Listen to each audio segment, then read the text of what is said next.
దేవునికి స్తోత్రం. హల్లెలూయా. ఒక సంవత్సరం ప్రణాళికతో అనుదిన బైబిల్ పఠనం. ఈరోజు 16 జూలై 2025. ఈ సంవత్సరంలో ఇది 197వ రోజు. ఈరోజు కొరకు ఏర్పాటు చేయబడిన బైబిల్ వాక్య భాగాలు పాత నిబంధన కీర్తనల గ్రంథము 19, 20, 21 అధ్యాయాలు మరియు కొత్త నిబంధన అపోస్తలుల కార్యములు 19వ అధ్యాయము 21వ వచనం నుంచి 41వ వచనం వరకు. మొదటిగా 19వ కీర్తన. ఆకాశములు దేవుని మహిమను వివరించుచున్నవి, అంతరిక్షము ఆయన చేతి పనిని ప్రచురపరచుచున్నది. పగటికి పగలు బోధన చేయుచున్నది, రాత్రికి రాత్రి జ్ఞానం తెలుపుచున్నది. వాటికి భాష లేదు, మాటలు లేవు, వాటి స్వరం వినబడదు. వాటి కొలనూలు భూమి అందంతటా వ్యాపించి ఉన్నది. లోక దిగంతముల వరకు వాటి ప్రకటనలు బయలువెళ్ళుచున్నవి. వాటిలో ఆయన సూర్యునికి గుడారం వేసెను. అతడు తన అంతఃపురంలో నుండి బయలుదేరు పెండ్లి కుమారుని వలె ఉన్నాడు. శూరుడు పరిగెత్తనొలసించున్నట్లు తన పదమునందు పరిగెత్తనొలసించుచున్నాడు. అతడు ఆకాశమున ఈ దిక్కు నుండి బయలుదేరి ఆ దిక్కు వరకు దాని చుట్టూ తిరిగి వచ్చుచున్నాడు. అతని వేడిమికి మరుగైనది ఎదియూ లేదు. యెహోవా నియమించిన ధర్మశాస్త్రము యథార్థమైనది, అది ప్రాణమును తెప్పరిల్లజేయును. యెహోవా శాసనము నమ్మదగినది, అది బుద్ధిహీనులకు జ్ఞానం పుట్టించును. యెహోవా ఉపదేశములు నిర్దోషమైనవి, అవి హృదయమును సంతోషపరచును. యెహోవా ఏర్పరిచిన ధర్మం నిర్మలమైనది, అది కన్నులకు వెలిగిచ్చును. యెహోవా యందైన భయము పవిత్రమైనది, అది నిత్యము నిలుచును. యెహోవా న్యాయ విధులు సత్యమైనవి, అవి కేవలము న్యాయమైనవి. అవి బంగారు కంటెను విస్తారమైన మేలిమి బంగారు కంటెను కోరదగినవి. తేనె కంటెను జుంటి తేనె దారుల కంటెను మధురమైనవి. వాటి వలన నీ సేవకుడు హెచ్చరిక నొందును. వాటిని గైకొనుట వలన గొప్ప లాభము కలుగును. తన పొరపాట్లు కనుగొనగలవాడెవడు? నేను రహస్యంగా చేసిన తప్పులు క్షమించి నన్ను నిర్దోషినిగా తీర్చుము. దురభిమాన పాపములలో పడకుండా నీ సేవకుని ఆపుము. వాటిని నన్ను ఏలనీయకము. అప్పుడు నేను యథార్థవంతుడనై అధిక ద్రోహం చేయకుండా నిందారహితుడనగుదును. యెహోవా నా ఆశ్రయదుర్గమా, నా విమోచకుడా, నా నోటి మాటలను నా హృదయ ధ్యానమును నీ దృష్టికి అంగీకారములగునుగాక. 20వ కీర్తన. ఆపత్కాలమందు యెహోవా నీకు ఉత్తరం ఇచ్చునుగాక. యాకోబు దేవుని నామము నిన్ను ఉద్ధరించునుగాక. పరిశుద్ధ స్థలములో నుండి ఆయన నీకు సహాయం చేయునుగాక. సియోనులో నుండి నిన్ను ఆదుకొనుగాక. ఆయన నీ నైవేద్యములన్నిటినీ జ్ఞాపకం చేసుకొనుగాక. నీ దహన బలులను అంగీకరించునుగాక. నీ కోరికను సిద్ధింపచేసి నీ ఆలోచన యావత్తును సఫలపరచునుగాక. యెహోవా, నీ రక్షణను బట్టి మేము జయోత్సాహమును చేయుచున్నాము. మా దేవుని నామమును బట్టి మా ధ్వజం ఎత్తుచున్నాము. నీ ప్రార్థనలన్నీ యెహోవా సఫలపరచునుగాక. యెహోవా తన అభిషిక్తుని రక్షించునని నాకు ఇప్పుడు తెలియను.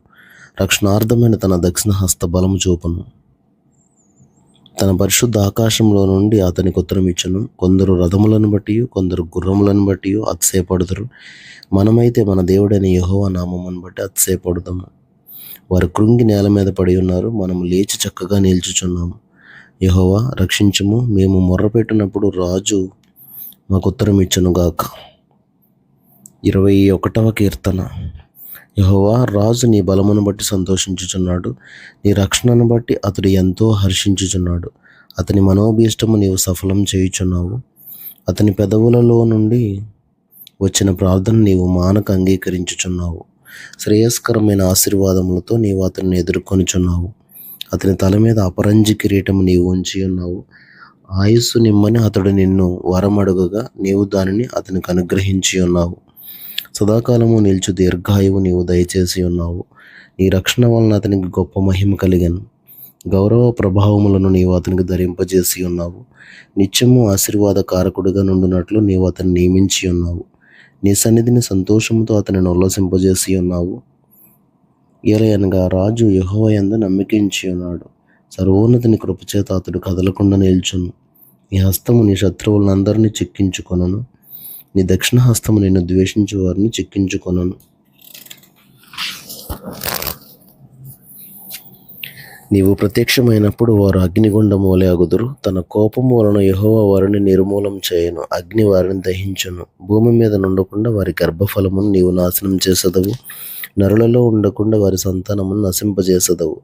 వారు నీకు కీడు చేయవలని ఉద్దేశించిరి, దురుపాయము పనిరి, కానీ దానిని కొనసాగింపలేకపోయిరి. నీవు వారిని వెనుకకు త్రిప్పివేసెదవు, నీ వింటి నారులను బిగించి వారిని ముఖము మీద కొట్టుదువు. యెహోవా, నీ బలమును బట్టి నిన్ను హెచ్చించుకొనుము. మేము గానం చేయుచు నీ పరాక్రమమును కీర్తించదము.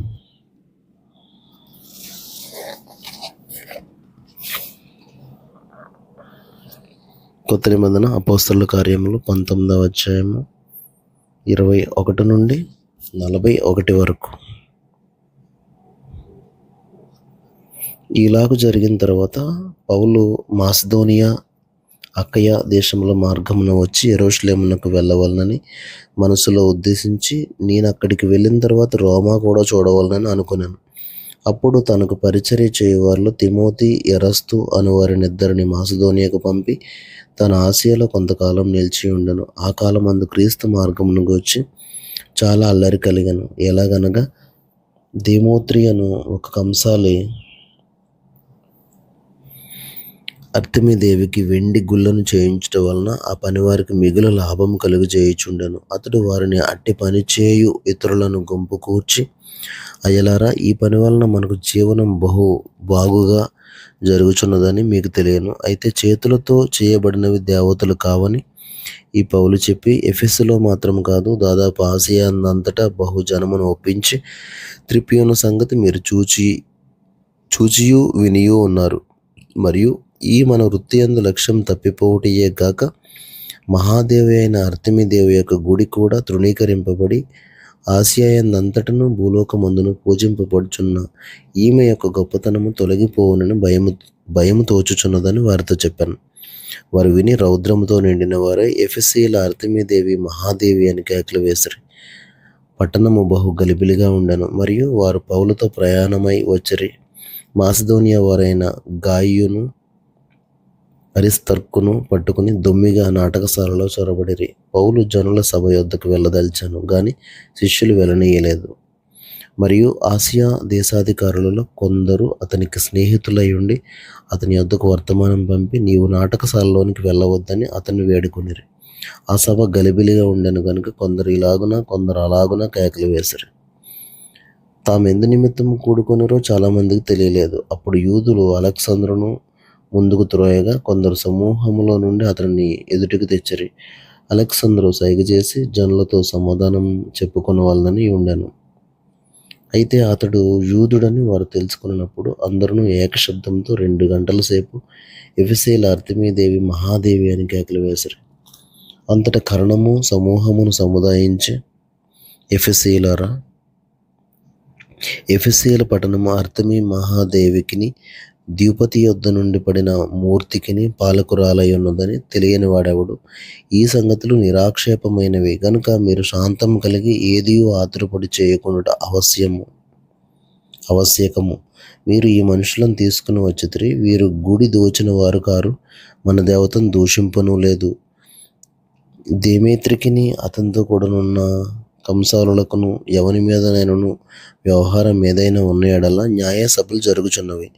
అధిపతులు ఉన్నారు గనుక వారు ఒకరితో ఒకరు వ్యాజ్యమాడవచ్చును. అయితే మీరు ఇతర సంగతులను గూర్చి ఏమైనా విచారం చేయవలనని ఉంటే అది క్రమమైన సభలో పరిష్కారమగును. మనము ఈ గలిబిలిని గూర్చి చెప్పదగిన కారణమేమీ లేనందున నేడు జరిగిన అల్లరిని గూర్చి మనలను విచారణలోనికి తెత్తురేమో అని భయమవుచున్నది. ఇట్లు గుంపు కూడినందుకు తగిన కారణం చెప్పజాలమని వారితో అనెను. అతడు ఇలాగు చెప్పి సభను ముగించెను. దేవుడు తన పరిశుద్ధ వాక్యమును మన వినికిడిలో దీవించును గాక. ఆమేన్.